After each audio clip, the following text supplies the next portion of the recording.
ان اول بیت وضع للناس، بے شک سب سے پہلا گھر جو بنایا گیا لوگوں کے لیے،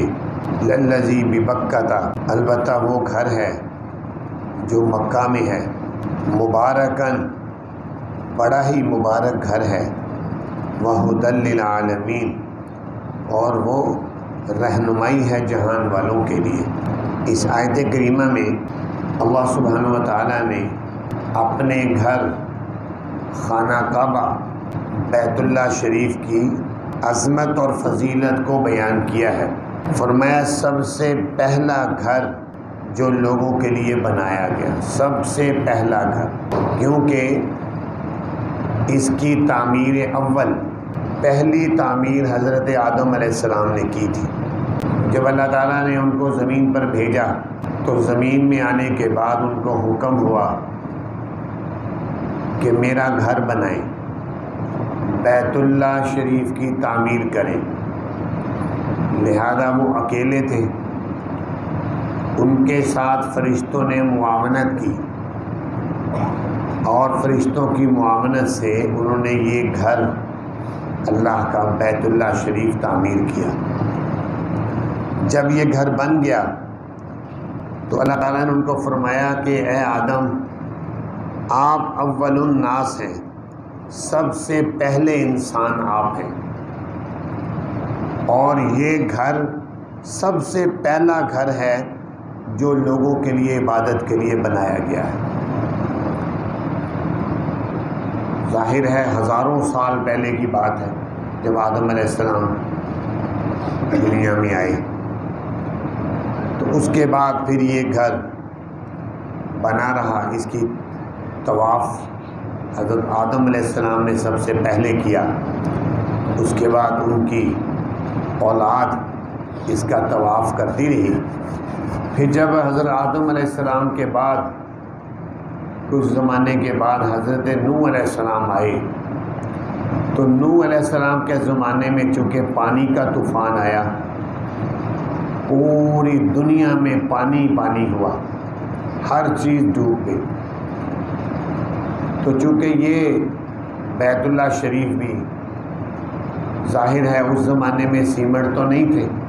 تو مٹی کے گارے سے ہی پتھروں کو جوڑ کر بنایا گیا تھا، تو یہ منہدم ہو گیا، گر گیا، اور صرف گرا ہی نہیں بلکہ اس کے نشانات بھی ختم ہو گئے۔ پھر حضرت نوح علیہ السلام کے بعد جب حضرت ابراہیم علیہ السلام آئے تو اللہ تعالیٰ نے ان کو حکم دیا کہ آپ میرے گھر کی تعمیر کریں۔ تو حضرت ابراہیم علیہ السلام نے اس گھر کی تعمیر کی، باقاعدہ مستری کا کام کیا، اور حضرت اسماعیل علیہ السلام نے مزدوری کا کام کیا۔ قرآن پاک میں ہے وَإِذْ يَرْفَعُ إِبْرَاهِيمُ الْقَوَاعِدَ مِنَ الْبَيْتِ وَإِسْمَاعِيلُ، جب بنیادیں اٹھا رہے تھے ابراہیم اور اسماعیل، بیت اللہ شریف کی بنیادیں اٹھا رہے، اور انہوں نے پھر اس گھر کو تعمیر کیا۔ اس کے بعد پھر عرصے کے بعد ظاہر ہے پھر منہدم ہوئی عمارت۔ قبیلہ جرہم جو وہیں آباد تھا، انہوں نے اس کی تیسری بار تعمیر کی۔ پھر جب منہدم ہوا تو چوتھی تعمیر قبیلہ عمالقہ، جو تاریخ میں اور سیرت میں کتابوں میں موجود ہے، قوم عمالقہ نے چوتھی تعمیر بیت اللہ شریف کی۔ اس کے بعد وہ تعمیر چلتی رہی حتیٰ کہ نبی پاک صلی اللہ علیہ وسلم کا وہ زمانہ آ گیا کہ ابھی آپ نے نبوت کا اعلان نہیں کیا تھا، اس سے پہلے تو قریش نے یہ ارادہ کیا کہ چونکہ عمارت بہت پوسیدہ ہو گئی ہے لہذا اس کی تعمیر کرنی چاہیے، تو انہوں نے اعلان کیا کہ رزق حلال پیسہ سارے اپنے گھر سے لے کر آئیں، بیت اللہ شریف کی تعمیر کریں۔ لہذا مشرکین نے بیت اللہ شریف کی تعمیر کی، اور ابھی تعمیر مکمل نہیں ہوئی تھی کہ ان کے پاس جو حلال پیسہ تھا وہ ختم ہو گیا۔ اب انہوں نے اس تعمیر کو ایسے مکمل کیا کہ جتنی حدود میں حضرت ابراہیم نے بیت اللہ کو بنایا تھا اس کو شارٹ کیا، کچھ حصہ باہر چھوڑ کر دیوار کو مختصر کیا، حالانکہ وہ بیت اللہ کے اندر تھا حضرت ابراہیم علیہ السلام کے زمانے، تعمیر میں اندر تھی جگہ۔ ہر مشرکین نے وہ حصہ باہر چھوڑا، اس کو حتیم کہتے ہیں۔ اب بھی وہ بیت اللہ سے باہر ہے لیکن طواف اس کے اوپر سے کیا جاتا ہے، باہر سے، وہ حتیم ہے۔ تو مشرکین نے وہ جگہ باقی چھوڑ دی۔ اس کے بعد چونکہ اس تعمیر میں آپ کو ابھی بتایا کہ جیسے حضرت ابراہیم علیہ السلام کی تعمیر تھی اس سے تھوڑا سا ہٹ کر اس کو تعمیر کیا گیا۔ ایک تو مشرکین نے اس کو زمین سے اوپر اس کا دروازہ لگایا، زمین سے اوپر، جبکہ حضرت ابراہیم علیہ السلام کے زمانے میں زمین کے ساتھ تھا اس کا دروازہ۔ اور دوسرا، حتیم کی جگہ جو مشرکین نے قریش نے باہر چھوڑی تھی اس کے بارے میں نبی پاک صلی اللہ علیہ وسلم نے فرمایا میرا دل چاہتا ہے کہ میں جیسے حضرت ابراہیم نے بیت اللہ کی تعمیر کی تھی ویسے ہی میں اس گھر کو دوبارہ کروں، یعنی دروازہ بھی زمین کے ساتھ لگا دوں اور حتیم کی جو جگہ باہر ہے یہ بھی اندر کر دوں۔ صرف خواہش کا اظہار کیا، لیکن فرمایا کہ میں اس لیے نہیں کرتا کہ نئے نئے مسلمان اب لوگ ہو رہے ہیں تو وہ کہیں غلط فہمی میں مبتلا نہ ہو جائے بیت اللہ کو منہدم کرنے کی وجہ سے، اس لیے انہوں نے نبی پاک صلی اللہ علیہ وسلم نے اس کو نہیں کیا۔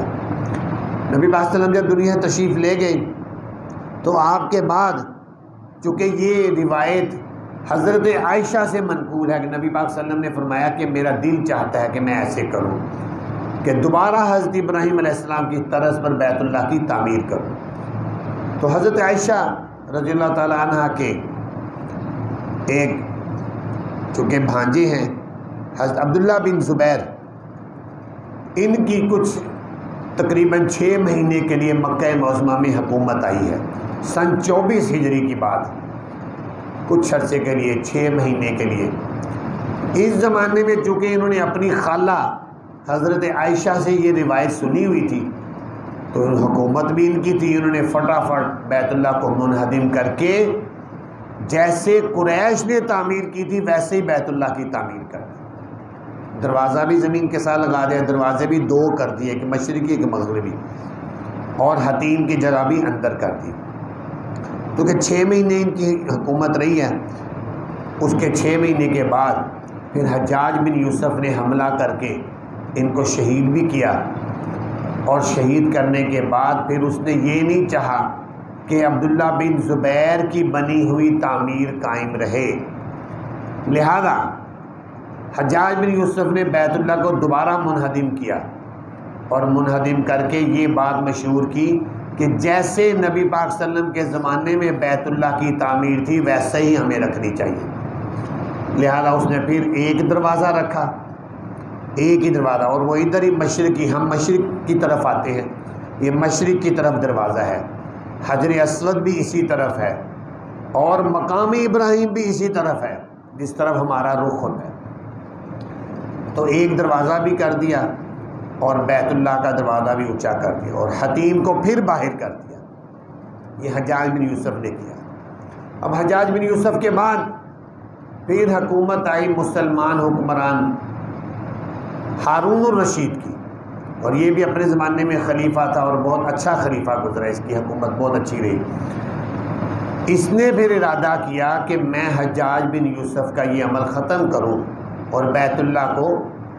دوبارہ میں تعمیر ویسے ہی کروں جیسے پہلے تھا۔ تو جب یہ سوچا تو اس زمانے میں حضرت امام مالک بن انس وہ زندہ تھے،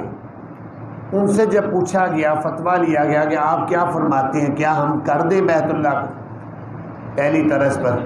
یا ایسی؟ انہوں نے فرمایا نہیں، اب بیت اللہ کو مت چھیڑو، جیسے بن گیا ہے اب ویسے ہی بنا رہنے دو، کیونکہ اگر تم توڑ کر پھر پہلے طرز پر بناؤ گے، تمہارے بعد بادشاہ آئے گا، وہ اپنی سعادت کے لیے پھر گرائے گا، دوبارہ تعمیر کرے گا۔ ہر بادشاہ آنے والا بیت اللہ کو گراتا اور بناتا رہے گا، اور بیت اللہ تختہ مشق بنا رہے گا، لہذا جیسے بن گیا اب اس کو بنا رہنے دو۔ تو پھر بیت اللہ کو اسی حالت میں چھوڑا گیا اور دوبارہ پھر اس کی تعمیر نہیں کی۔